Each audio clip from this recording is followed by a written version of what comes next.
everybody, Crystal O'Connor here, your host for Bullet Talk Radio episode 5, and we are now, I would say we're getting well underway into the year 2015, because this is the second episode, in the year 2015. Hopefully this will be an awesome year for gun rights, and an awesome year for you, and an awesome year for Bullet Talk Radio, right? Right on. So every single week, here's how I prepare for the show, in case y'all are curious. Every single week, I use Feedly, and I use Flipboard, and I use Twitter, and I use Google, and I use all these tools to read the news, right?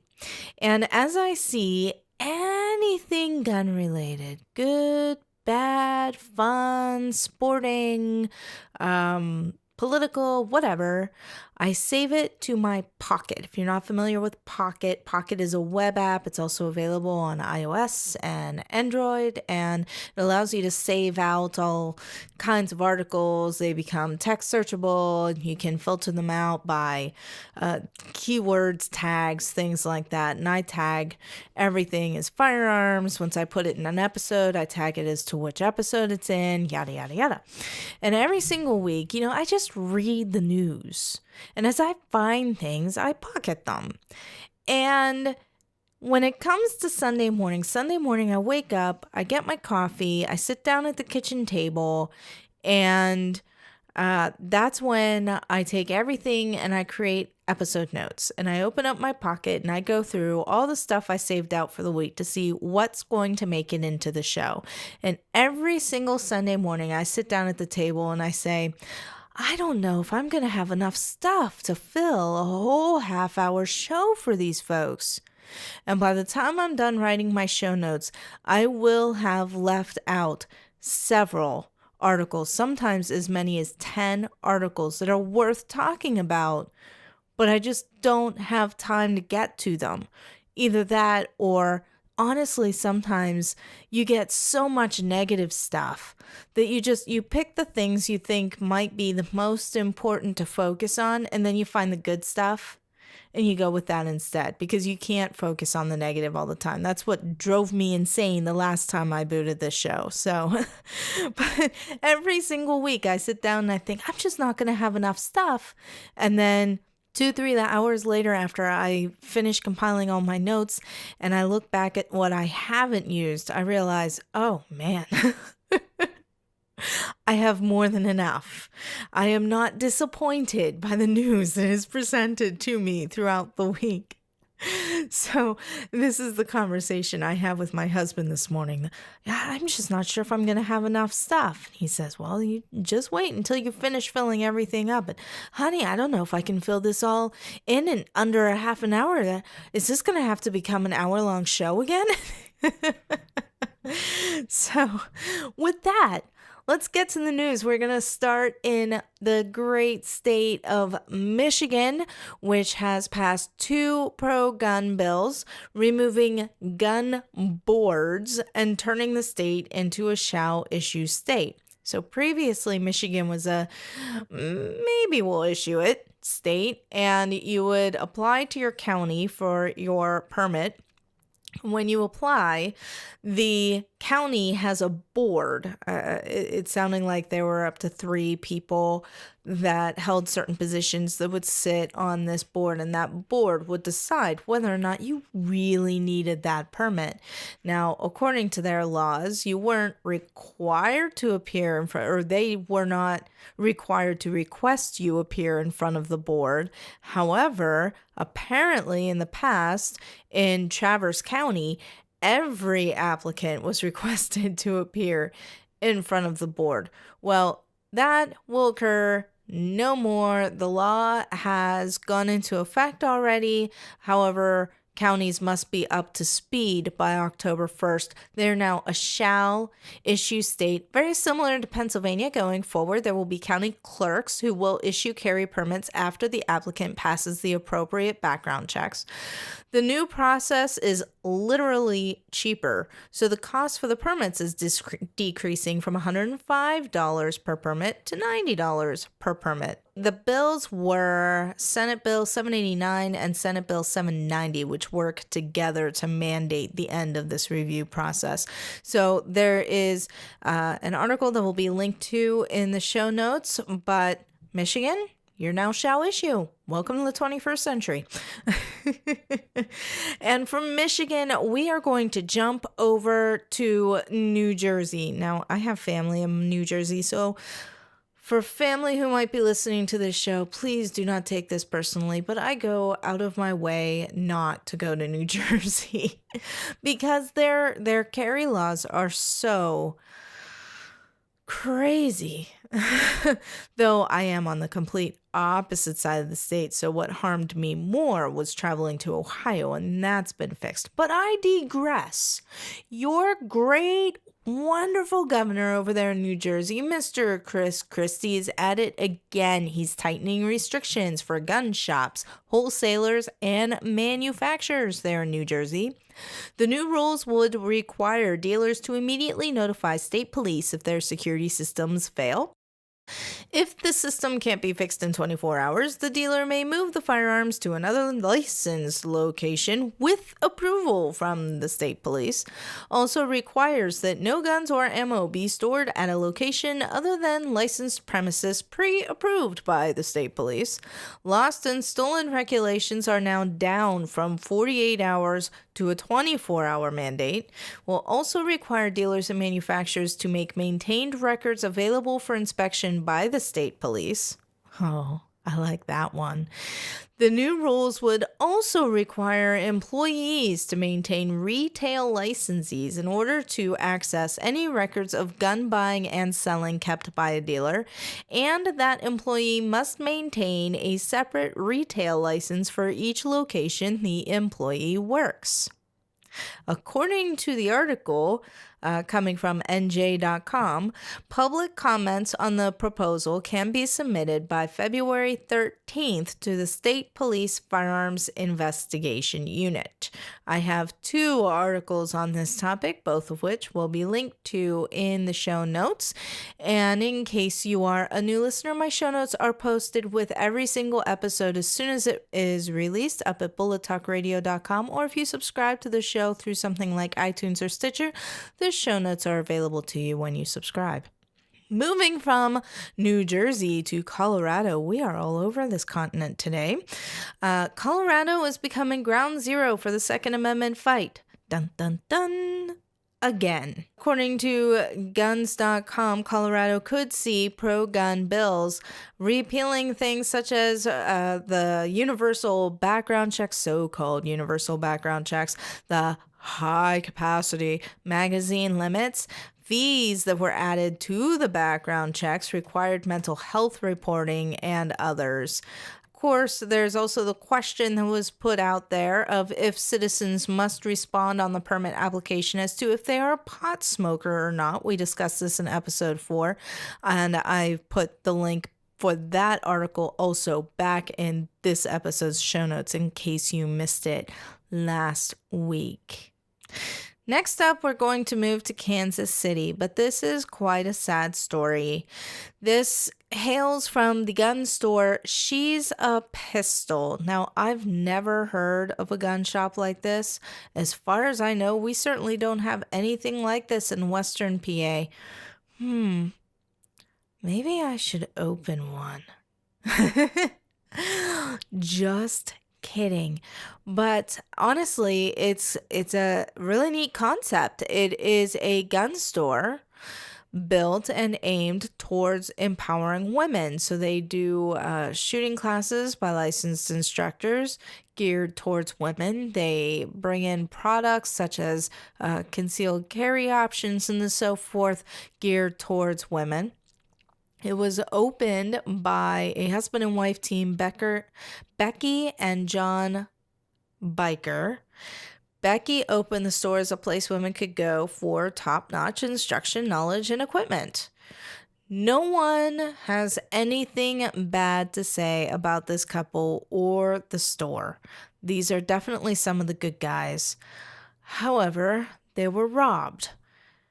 Can I just say, if you are a robber, don't rob a gun store.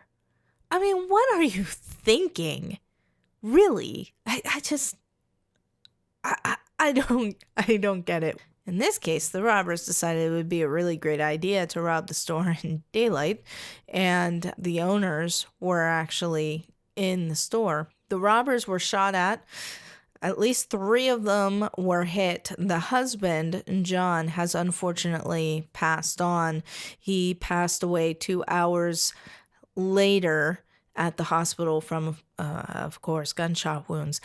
Becky is still with us. Details are still being fleshed out by the investigation. There are a few takeaways. Becky and John were, according to friends, neighbors in the community, awesome people who ran an upstanding business aimed at empowering women through what they knew.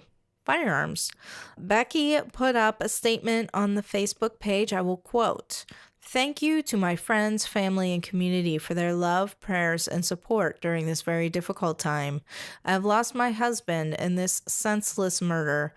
Although tragic, he saved my life because he carried a firearm. Guns are not evil. I would not be able to make this statement if private citizens such as John and I were banned from owning them. Please respect my husband's memory by refusing to turn this tragedy into a political statement in support of banning firearms." I think we should all do well to respect her wishes. I'd say I couldn't agree more, except I can't even imagine what it's like to be in her shoes right now. I mean, robbers who think it's a good idea to rob a gun shop are obviously deadly wrong. Unfortunately, no one comes out the winner here. My prayers go out to Becky and John. I never met them. I now wish that I had. Maybe someday, if I ever find myself in Kansas City, I will be sure to frequent that store. I do have a friend who's in Kansas City. No one really comes out the winner here. So if you are a praying person, please say a prayer for Becky and John, as well as their friends, family, the community, and the police as they investigate this tragedy. This is no one comes out the winner here. So very, very, very sad story there. And speaking of sad stories, unless your head's been under a rock, you know about France. So if you look at my show notes, the title of this section is literally France. As many of you know, there have been a number of small-scale attacks on the French people by extremists over the last week. Now, I say small scale only because my experience with terrorist attacks, other than Fort Hood, really are 9/11. That's what 9/11 was, the Kennedy moment for me and my generation. These are small scale on that front, but there have been many attacks that have continued to roll through the country. So again, if you're a praying person, please pray for the citizens of France, and the fact that they are completely helpless in this situation. We're out there fighting for our Second Amendment rights, but really it's not so much a fight when you put into perspective what we have compared to what the citizens in France and England have. And honestly, if we don't continue the fight that we have, we're going to end up like them. And by them, I mean their police don't even carry firearms. They carry batons. Now, I have to be honest, I'm really surprised how many in the media and how many American citizens didn't actually know this already. Have you ever seen the movie Hot Fuzz with Simon Pegg in it? Simon Pegg's kind of one of those silly actors. He's good, but he's one of those silly actors.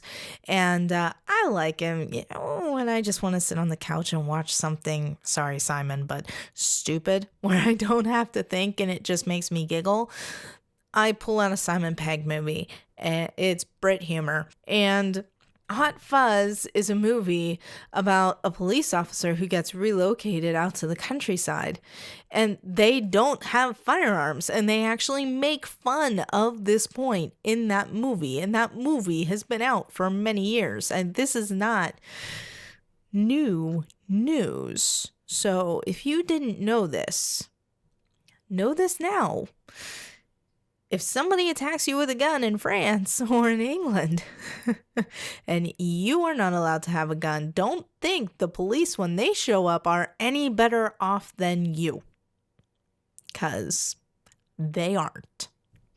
The majority of citizens don't have access to firearms. Those that do, after going through all this paperwork and all these requirements, having to be part of a sporting club and then having to lock it up at a sporting club, it's not like they can get to these weapons quickly. With as strict as the firearm regulations are there, this is a big, huge wake-up call that shows absolutely that the bad guy with a gun will still get the gun and use it regardless. All those laws and regulations do is disarm the law-abiding citizens, leaving them helpless in a situation like this. And I don't like taking tragedies and politicizing them. But in this case, the obvious is obvious. It's kind of a hello McFly moment.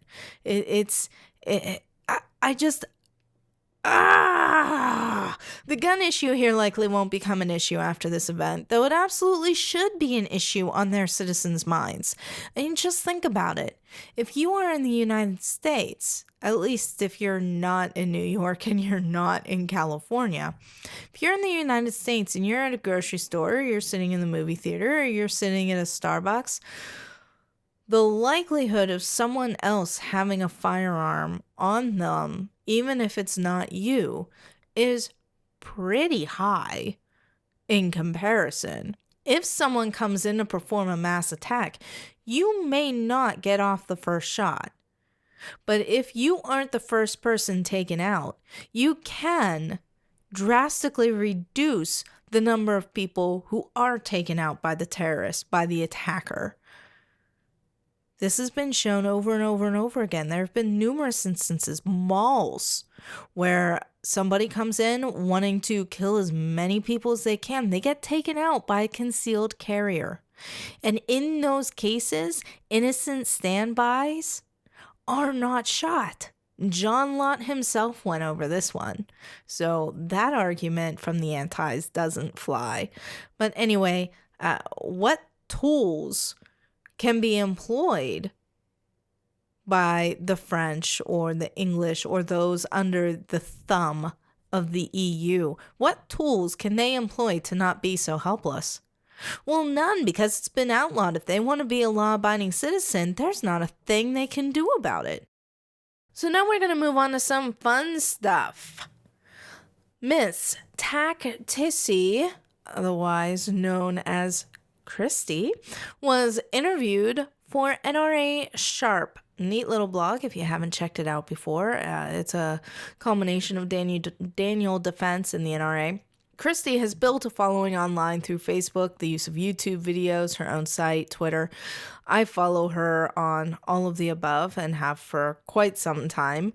She is fun, beautiful, smart, and absolutely knows her guns. It is a neat little interview. So go take a look over at the nrasharp.com website. The link directly to the interview is in the show notes. And also the links to follow Tactici if she strikes your fancy. I have the links for her to Facebook, Twitter, YouTube, and her dedicated website. So definitely go give her a follow on one or all of the above and keep up to date with what Christy has coming next. We also have a wonderful, wonderful lady, Julie Golub, who was interviewed on another podcast, Student of the Gun. And if you're not listening to Student of the Gun, you should. They're a good group of guys. I have a link straight to the interview on the Student of the Gun website in the show notes, or you can go to studentofthegunradio.com. The podcast show Student of the Gun brought on Julie Golub, who is a nationally and world-renowned shooter. She's a captain over at the Smith & Wesson shooting team. She's also a military vet, and she is beautiful, and she cooks really yummy looking food with her field to fork posts that she does on social. Sounds like a recipe book might be coming out soon from her hunting escapades. I'm really looking looking forward to that. She talks on the show about ladies, the difficulty of carry, and the horrible tragedy we talked about last week of the 2-year-old who shot his mother in a Walmart after pulling her gun from her gun purse. So a link to the article about the shooting is in the show notes. We also talked about it in episode 4 last week. You can also listen and catch the other episodes of the show, again, studentofthegunradio.com. And if you want to subscribe to the show via iTunes, I put the link to their show in the iTunes store right in the show notes. So you can click it, hit the subscribe button, and you've got it. If you want something from the guy's standpoint, then go visit Student of the Gun Radio. Good group of guys over there. Next up from CZ. Now, y'all know I like CZ. My first pistol was a CZ75 Compact. I did a review of it that's up on my channel on YouTube. And just wonderful, wonderful guns. They really are. But CZ is now making their first branded gun, or they're making a branded gun that they are selling in the USA first as compared to their factory over in Eastern Europe. Right here in the USA, it is a 1911. They're calling it the 1911 A1. It is being showed off at the 2015 SHOT Show. According to the firearm blog, it will have walnut grips and taller sights, no lanyard loop, stainless steel barrel, and the frame and slide will be carbon steel. MSRP will be around $849. So for those of you who really like your 1911s and you've been itching, maybe you're considering what you're going to spend your tax refund that you haven't gotten back yet on, well, maybe you can put this on your wish list. But before you do, Glock is going to be offering optics-ready models soon to be in stores. Also hailing from the firearm blog, they will be launching certain models of their existing firearms as an MOS series. These are the same as existing Glocks, but with optics-ready cutout on top of the handgun. Confirmed models are the G34, which is their 9mm, the G35, which is a 40 cal, the G40, which is 10mm. Oh my gosh, Glock and 10mm. So much fun, can I just say? And the G41, which is their 45. Check out the firearm blog for additional details. Link is in the show notes. The Springfield XDS is going to be coming in at a lower price point. The Springfield XDS is changing their essentials kit that comes with their XDS so as not to include the additional holsters. Apparently, they give you like everything when you buy the gun. So they're removing the additional holsters, which should reduce the price of the firearm by as much as $100. The Essentials kit still comes with the pistol, a flush mount magazine, an extended magazine, 2 sizes of back straps, grip extensions, cable lock, bore brush, and a hard locking case. This includes the 3.3-inch and 4-inch models in all offered calibers and finishes. Now, here's one for you. There is a Kickstarter out for a bulletproof baseball hat. Now, if you're not familiar with Kickstarter, Kickstarter has been really big in the tech industry and it's been taking off in other avenues as well. But an inventor or an entrepreneur can have an idea for a product that they want to build, and they create this Kickstarter campaign on a website, a kickstarter.com website. And when they create that Kickstarter, they can set they can set a goal. So let's say their goal is, we want to reach funding of $3,500, and with $3,500 our business will be able to do this towards whatever their goal is. Now in this case, the goal is to create a bulletproof baseball hat. They've already got some prototypes. They've done a little bit of testing. They created their Kickstarter, which they have nearly tripled. Their goal was actually $3,500, and that goal is nearly tripled. If you pledge $99, that $99 goes to helping them build this thing up. But if you pledge that $99, and when this thing is ready to ship, before it actually ships, you will get your own cap. Now, what it is a baseball hat, and they put a panel insert along the front of the hat. It's been tested on 22 long rifle and 40 cal successfully. They say it will also stop a 38. But here's the thing. It only stops from wherever that panel is, which is right up front. It's the forehead section right above the bill of the hat. It will not stop from the sides. It will not stop from the back. Personally, I don't know. I think it's kind of silly. I mean, hey, all to the entrepreneurs out there, if they think that this can sell and there are people out there who want it, then by all means go for it. Usually those that actually take off, they might expand the product line or continue to improve the line. So we'll see where these guys take it. But if that's your thing, then I will have a link to the campaign in the show notes. So $99 pledge will get you that cap. And that's a wrap for this week's show. If you like the show and you are listening from iTunes, do me a favor and write a review for the show in the iTunes store. Doing that kind of helps with visibility and so forth, iTunes search algorithm, and yeah, I could bore you with all the technical details. But really, at the end of the day, I mean, feedback's golden. So if you like the show, go ahead and review it.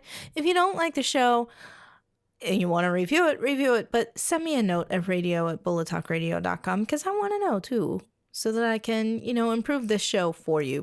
You can also share the show via the webpage, Facebook, Twitter, Google+, wherever you happen to live in your online lives.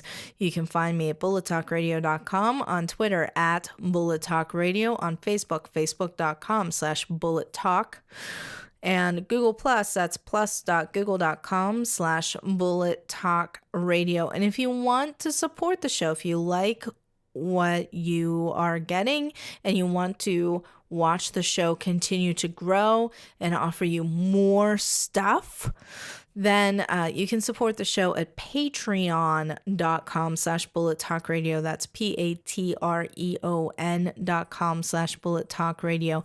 And if you go back to episode 1, I talk a little bit about where I'd like to see the show going and why I'm using Patreon, so you can get some idea as to. Also, if you haven't already and it's your thing, bullettalkradio.com on the right-hand side is a newsletter sign up. Some of you have already signed up. If you haven't already, go ahead and sign up. Starting February, we're going to start putting out probably a monthly newsletter. You know what? You guys tell me. I've been tossing back and forth the idea of, do I want to do a weekly newsletter or do I want to do a monthly newsletter? Really, it's going to include some additional articles, maybe some stuff that I wasn't able to cover on the show, as well as some things that I do cover on the show, some summaries, as well as links to the episodes. So if you don't use something like iTunes or Stitcher, you can still get it straight to your email box. Events going on that I hear about that might be worth your while, those kinds of things. So you tell me, do you want it weekly or do you want it monthly? Reach out to me on social or radio@bullettalkradio.com. That is a wrap. I will see you next week.